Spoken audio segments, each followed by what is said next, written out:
firstly, and City fans might not like it, but I want to give credit where it's due to Wolves, because they'd done the homework, they had a game plan and they executed it to perfection.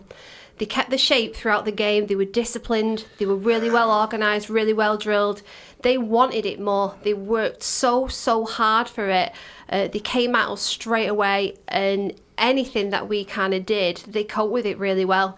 The back line, with the height and the balls, I kind of disagree a little bit with Haaland about the directness and playing too pretty, because we tried pretty, it didn't work, but we did try direct with the passes constantly, and that was one of my main bugbears. It was never ever going to work from the wings, whipping the balls across, because every time one of their defenders was there, 6'3" defenders against our forwards, and it was so obvious, but it seemed to be constant from the wings all the time. And I thought we'd go in at half time, recognise that it hadn't worked, regroup and kind of change it a little bit, but oh no, we came out and it was the same story again. We were watching it constantly, and every ball we put in, they just cope with it so well, because they've got the height and we've got no height up front whatsoever. So that was really frustrating for me. But yeah, Wolves, they came and they didn't do a job on us, because I thought they played really well, and it kind of reminded me a little bit of the Norwich game. But for us to be at home and not score any goals and have only 2 shots on target, we looked really out of sorts, like quite worryingly out of sorts. The press play wasn't working. Nothing we seemed to do was coming off. Down the right in the first half, you had Walker and Mahrez arguing with one another, which was embarrassing, and silly sloppy errors, misplayed passes constantly. The midfield movement so slow with David Silva and Gundogan together. We've seen it for the past couple of games. Their movement in the middle so slow, and big name players really off the ball, like Aguero, Sterling, Jesus. Yeah, if David Silva would have got that free kick in, it might have been a different story. But overall, a really bad day at the office, and just worrying.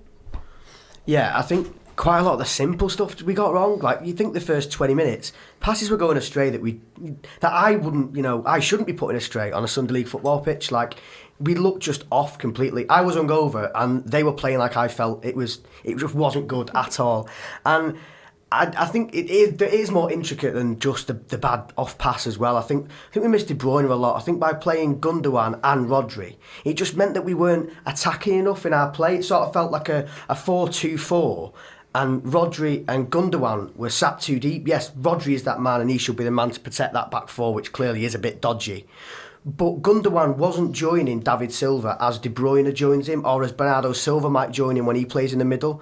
I felt like David Silva was left to do all that creative stuff himself, and it's a lot easier for Wolves and any team to mark David Silva out the game by putting 2 players on him than when we've got 2. When we play David Silva and Kevin De Bruyne, we all know you can't deal with both of them, and we've played like that for the past few years. You know you can't deal with both, so you try and mark one and then the other one gets forward, and then they're playing the 1-2s down the wing with Mahrez and with Sterling, and when those 1-2s come off, you find that your wingers are in the box. They're in the 6-yard box, as we find Sterling and Mahrez in the past few weeks and over the last couple of seasons with Sane as well. But yesterday we just didn't have that second player or even that one player free to play those 1-2s. So we were left with the wingers just outside the box, not being able to get in. And that's where the crosses come from. That's why we made 30. It was the most crosses we've made all season, 30 crosses, 30 odd. It's like 31 or 32 crosses. And they were just at a silly height. They weren't fast, they weren't low like Mendy would put in. We missed him. But they were just loopy because we just couldn't get ourselves into the spaces, into that box, because we didn't have the creative midfielders to make that space and get us through. So, yeah, it was massively disappointing, but you could see it coming from the first 15 minutes, couldn't you? Defensively, we're not good enough to deal with being that bad going forward. Now, there was a guy who came on my vlog yesterday who I tweeted out one line from him, and it got quite, and this probably focuses the mind more than anything else in this debate. So I just want to play this and let you hear what he had to say. It's only a very short clip. I don't know the name of the guy. He was just a random guy who came up to me afterwards, and this was his verdict after the game. The title is most definitely gone. It's gone. As far as I see it, what we've got to do now is we've got to... Early in the season, you're convinced of that?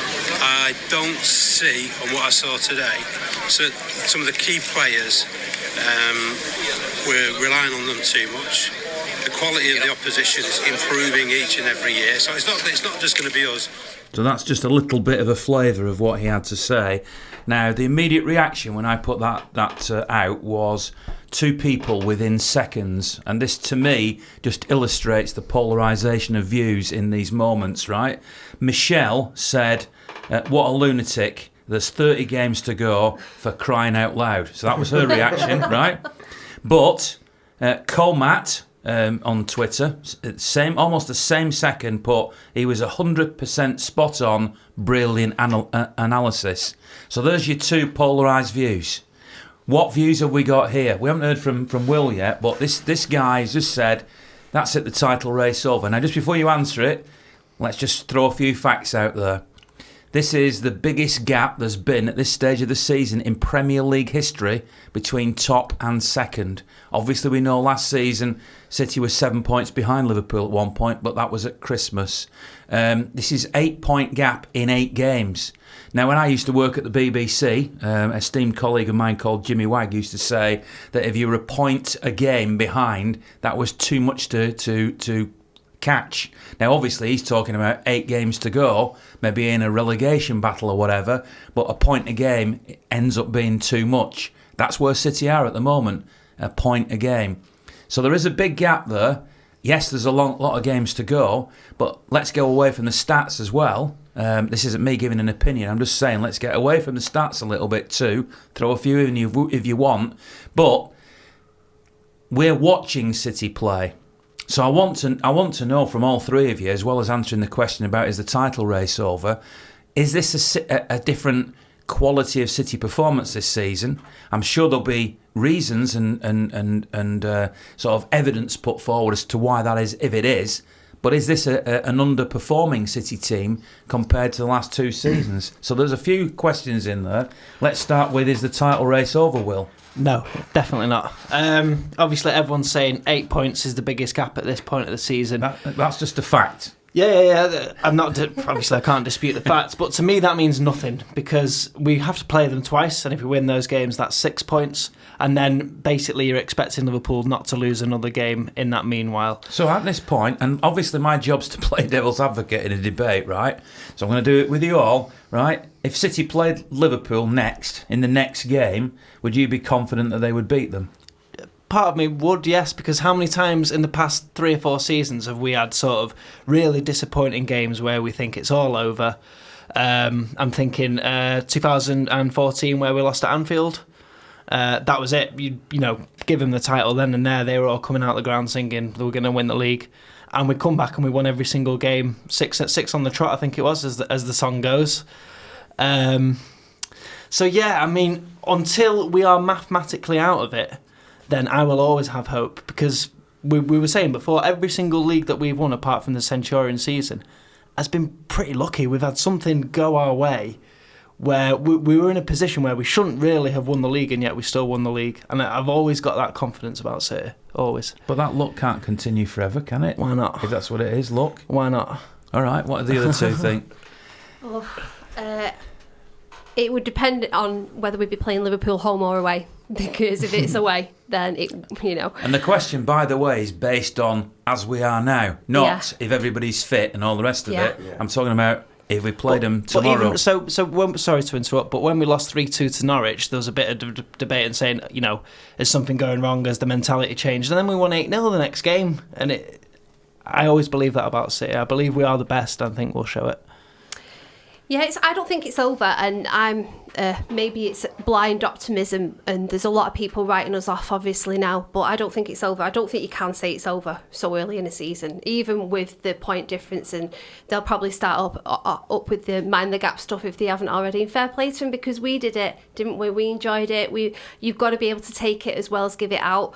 But I don't think it's over by any stretch of the imagination. But did you feel that immediately at the end of the game yesterday, or is that 24 hours later? Yeah. No, that was an immediate feeling as well. My immediate gut reaction after the game was just a bit feeling numb. Like, what have I just watched? Because I struggled to kind of process the performance that I'd just seen, because it was so out of character for City of recent times. I know the Norwich game, obviously, a few ways it was quite similar to the Norwich game, but we had many more chances. We created much more in the Norwich game. Yesterday we just looked really, really inept. I don't think it's over, but I worry about the head-to-heads and where Liverpool will drop points, because at the moment people can say they might be getting the rub of the green, the luck's with them, but the luck's been with us, like Will said, and luck helps you along the way, decisions help you along the way, but they've got that at the moment. They've got all the momentum's with them, and when you look at their fixtures, it's where they drop points, and the head-to-heads, if we go to Anfield right now as it is, we would get mauled. We've got to be honest with it. We've got to be honest with the defence and where we're at with the defence, because it's a makeshift defence. I don't like pointing the finger at injuries, but you have to just say, Stones, Laporte, Mendy again. That's 3 big defenders out. So it is kind of patching it up at the moment, and it's where we go from here. Do we give Garcia a chance and Taylor Bellis? Do we do that moving forward? Because I don't see why not after. I don't like singling out individuals, because yesterday it was the whole team was culpable. It wasn't, you can't just say, it was Gundogan or it was Otamendi. The whole team should take responsibility, and in a way Pep as well. People might not like that, because obviously they'll say, hang on a minute, all the trophies, all the silverware, but you're allowed to give criticism when it's due and justified. You can be respectful of all the silverware that we've won recently, but on a game-by-game basis, if it's justified, then you're allowed to criticise. Nobody should be immune from that.